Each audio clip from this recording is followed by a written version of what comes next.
going on, everybody? I'm Corey, and basically, this is pretty much my first video blog, or whatever you want to call it, because today I don't understand. I don't understand what is wrong with the world.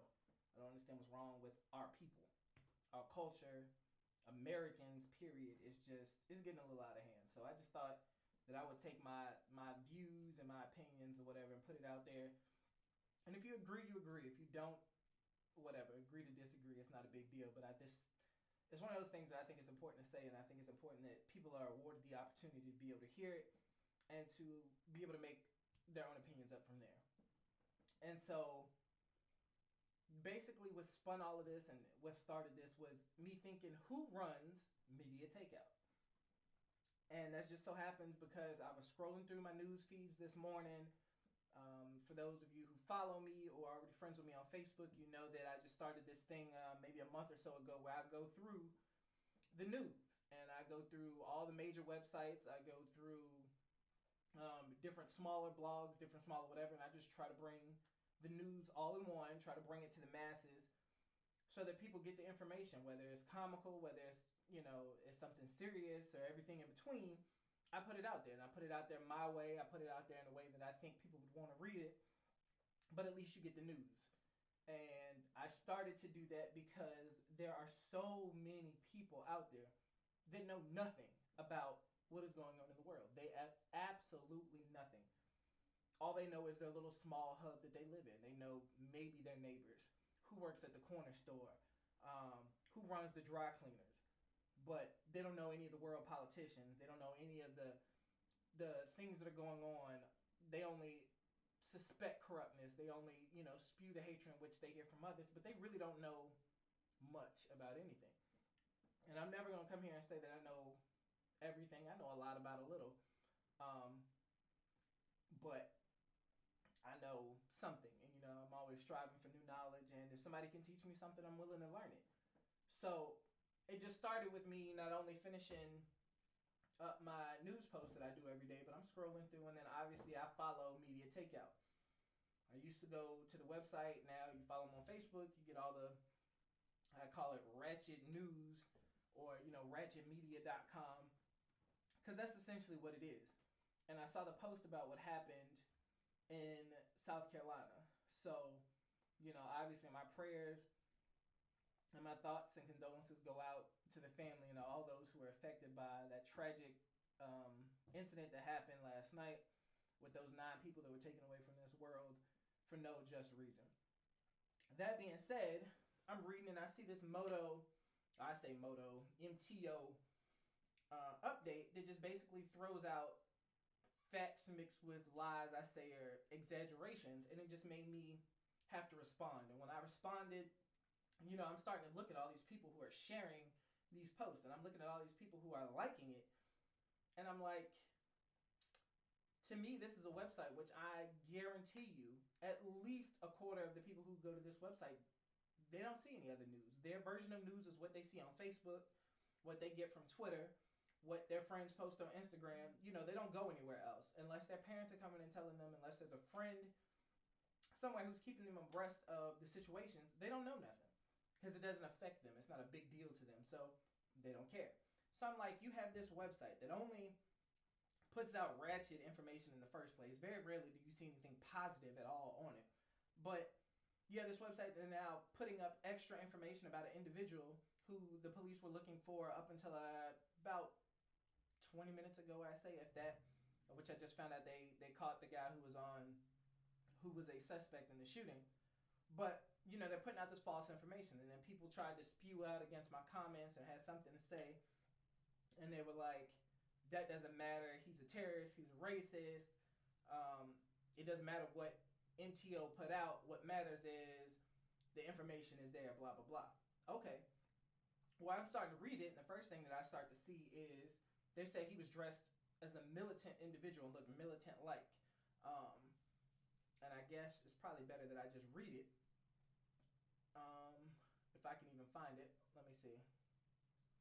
Yeah, it says, breaking news. Racist gunman goes into a black church and murders 9 people during their prayer group. Shooter is described as a white man may be part of a terrorist cell.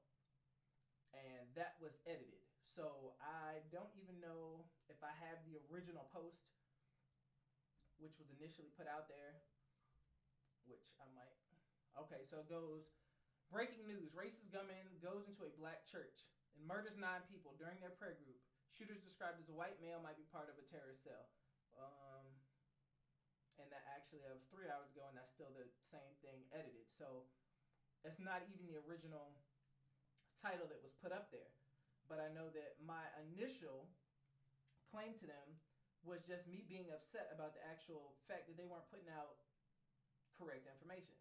The individual was described in every single news article that I've read as a white male, skinny, we're saying in some, shorter in nature. They were saying he was wearing like blue jeans, a gray sweatshirt, and Timberland boots. That's not very militant to me. If anything, that's very contractor-like, especially for how young he is. I say it sounds like a kid who works in the mall. Nothing about that says militant, but okay, I don't know anything. And then going into it, what did I say? They were just basically automatically calling him a racist. And I kind of struck a problem with that because with all the racial tension that's already going on in the world, I'm like, you know, how do we know he's a racist? Yes, obviously, because the first thing that every single news article was putting out there was a white male. Okay, that's well and fine. A white male goes into a black church. Oh, he killed people. He must be a racist. There's absolutely no other reason that he could have done what he did, right? Well, you know, maybe I'm an optimist. Maybe I think outside the box. Maybe I'm just naive. Call it what you want. But I'm thinking, what if he has mental issues? What if he is anti-religion? What if he's on a killing spree, period? What if that was where he was and that's what he thought was a good idea, an easy target? We don't know. So my problem is kind of where that started with, you know, it's just that basic information to put out there, and it just made me think, who runs Media Takeout? I go to the page and I'm looking at it right now, and I think when I initially did my post letting people know that I was going to do this video, there was 38,000 plus people who would like the post, and there was 4,419 shares. So if we want to go, maybe let's go back to their page now. That same post is now 5,207 people who liked it and 5,969 shares. So that's 5,969,000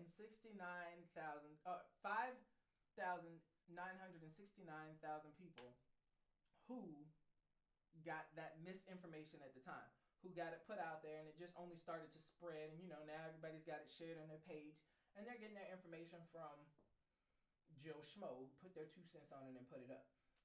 So then, you know, my issue was, does the media at all take claim to the things that they put out there? And with this digital age and how quick we get information and how quick it's kind of disseminated amongst others, do we all have some sort of right to correct information or correct to the best of your knowledge? And you know, I just had to vent when I started to see it. I was fuming. I was fuming because the country, you know, beyond anything else, is just, to me, it's shattered. It's broken, and I don't understand it. So I tried to figure out, okay, so, you know, I know why I follow Media Takeout. I first want to claim that I love my Ratchet TV. I love my Ratchet updates. Now, do I read it? Absolutely. Do I look at that stuff on TV and I think it's funny or whatever, and it helps me escape whatever realm of reality I'm in at the time? Absolutely. But do I think it's real TV? No. Do I think the things that Media Takeout posts are real? No.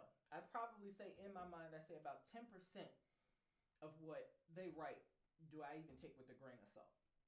Unless the picture shows a person smacking somebody across the face and, you know, saliva spewing from their mouth. And even then, you don't know. Were they practicing an acting scene? I don't know. They have a very uncanny way of being able to take a picture and make somebody gay.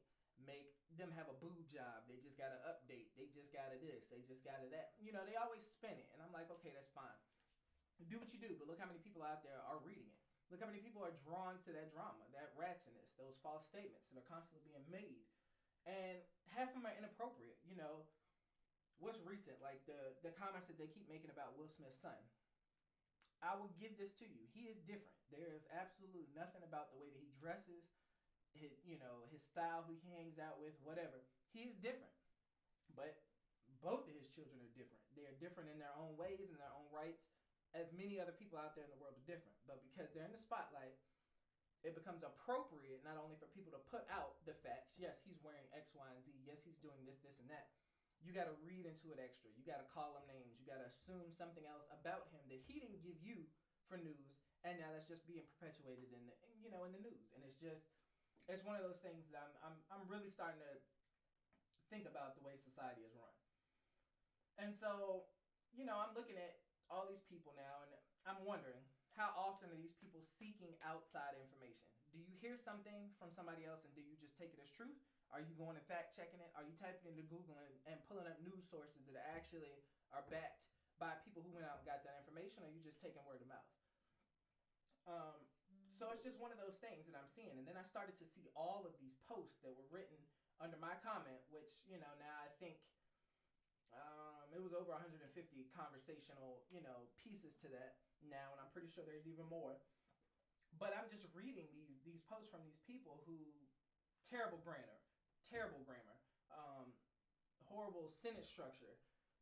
And they were just going in about the situation in which they only had a piece based off of what they thought they knew, what their friend had said, what they got from media takeout.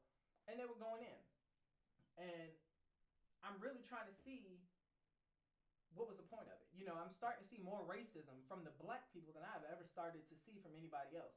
And it's just like one of those things. And because maybe I'm in England and I'm a military person, so I've traveled the world, maybe I have a different perspective than everybody else. And maybe the things that I see don't match up to the things that somebody else maybe in an urban environment is seeing. But I cannot for the life of me understand why people feel like, one, everything has to be racist. If you see a news story on the television and there's a story against a black person and a white person doing X, Y, and Z, I understand that the media may very well try to spin it as the black people are doing X, Y, and Z. The black people are the thugs. They're the this. There's the that. Oh, the white people do it. I've seen the stories. I understand there is a difference. There's a difference in media coverage. There's a difference in the way that titles or things are titled in the media. I'm never going to sit there and say that I don't understand that. But I also don't like the fact that people automatically make it a race issue. If a person breaks into somebody's house, a black man broke into a white woman's house, so, it's this racial issue. It's this thing. It's this beef between the two. It's this whatever. Can it not just be that's whose house he decided to break into?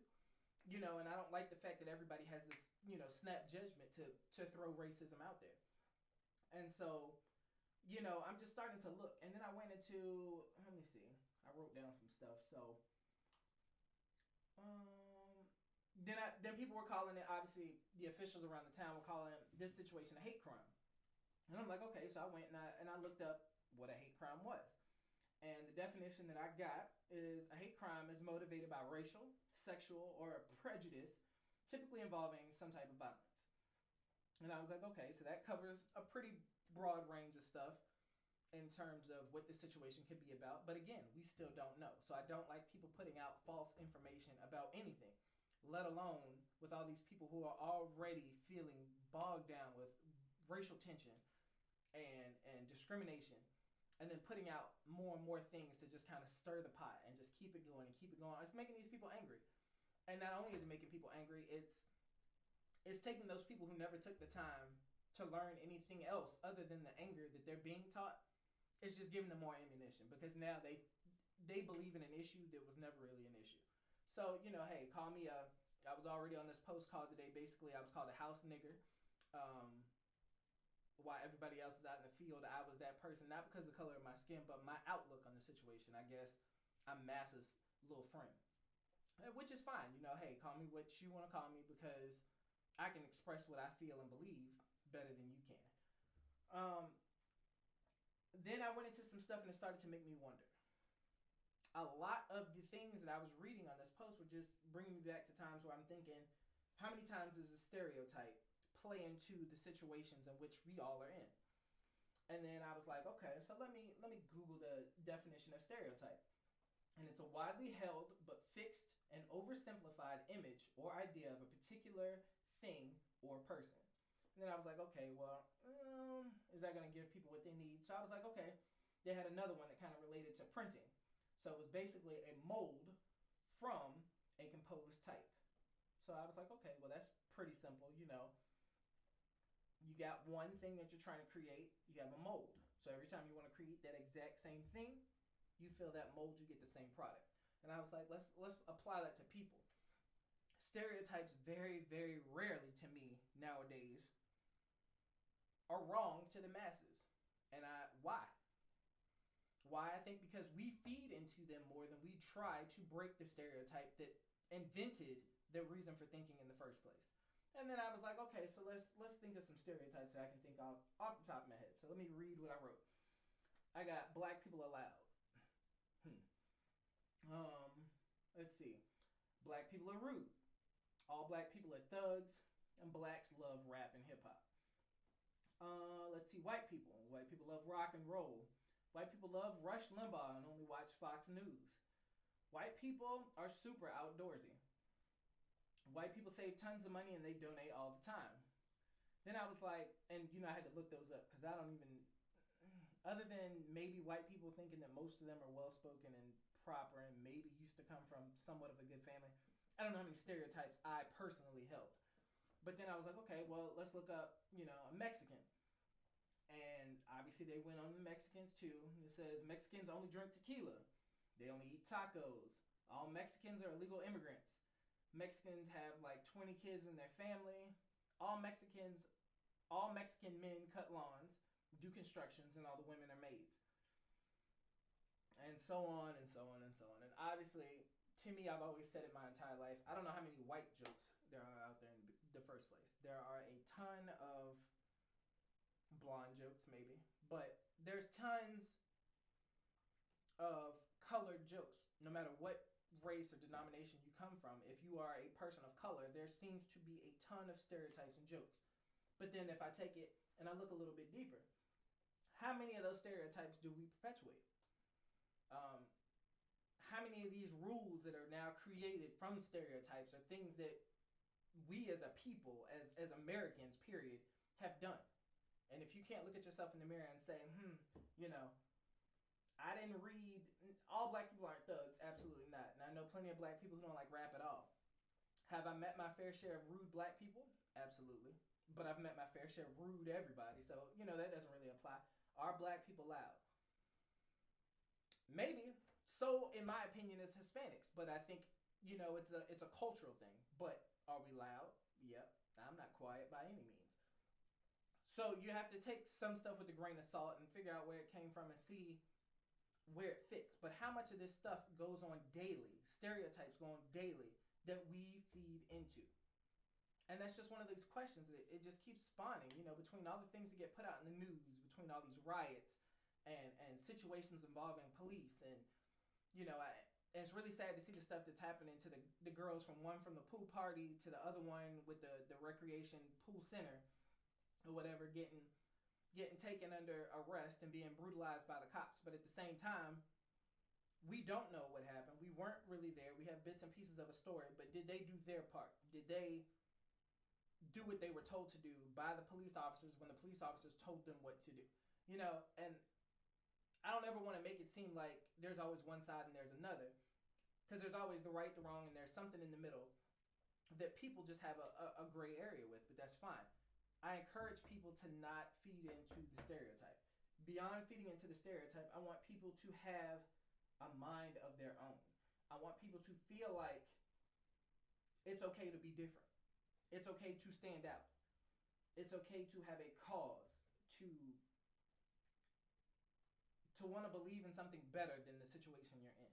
And I feel like so many people, because they feel like they're down and they're out, that everybody's out to get them, and there's some agenda from everybody on the outside.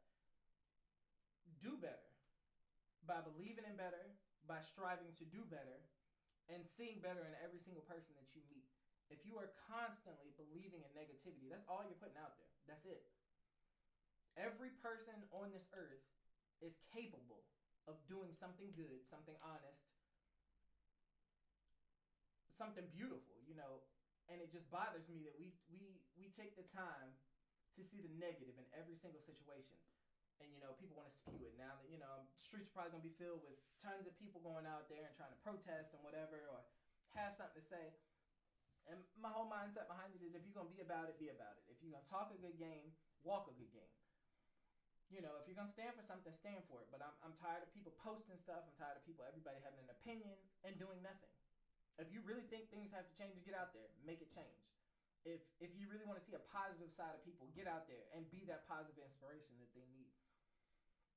And I don't know. My head is still going 10,000 different places. I'm pretty sure I rambled. I'm not even sure if I really made sense. But at the end of the day, this was just me. I felt like I had to get it off my chest. I had to say what I had to say. I didn't even go into any order in which I probably wrote it down to go in, because it's just that real of a thing to me. So, with that being said, I hope that somebody out there got something from this. I hope that, it doesn't fall on deaf ears. I hope that justice is served for those people who were injured and their families who were left without their loved ones so unexpectedly. And I hope that, once again, this is not a situation that is now in the news and then everybody talks about it and then we forget about it. It no longer happened. It's not a big thing. On to the next thing. I would love to see this inspire people to do better, to get out of their neighborhoods and go meet people and talk to people and try to change the stigmas that have been around for thousands of years. Stop trying to make yourself the victim. Don't be the victim. Don't allow yourself to be the victim. Get out there, be the change, be the good. And that's it.